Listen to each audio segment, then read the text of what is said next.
लेकिन 2024 तक तो हम इंतज़ार नहीं करना चाहते।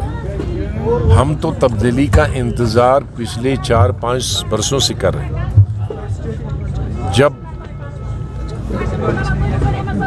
असेंबली डिसॉल्व की थी, पहले तो करने की ज़रूरत नहीं थी, वो गलत किया गया था असेंबली डिसॉल्व करना, लेकिन की तो रियासत में कोई आतंकवाद नहीं था, कोई परेशानी नहीं थी।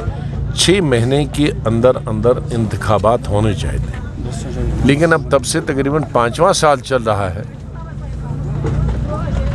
और इन 5 सालों में कई चीज़ें हुई जो कि कभी सोचा भी नहीं था।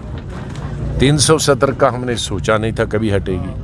हमने स्टेट इतनी पुरानी महाराजा के ज़माने में या अकबर के ज़माने से स्टेट चलती हुई वो उसकी 2 टुकड़े यूटी बनेंगी, ये हमारी अकल से बाहर था।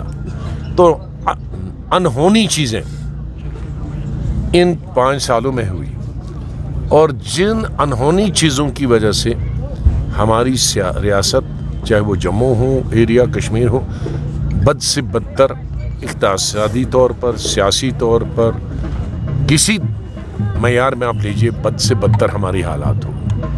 और ऊपर से इलेक्शन ना होने की वजह से कोई पब्लिक रिप्रेजेंटेटिव नहीं है, कोई एमएलए नहीं है, कोई मिनिस्टर नहीं है, चीफ मिनिस्टर नहीं है। लोग कहाँ जाएं? डॉक्टर नहीं है,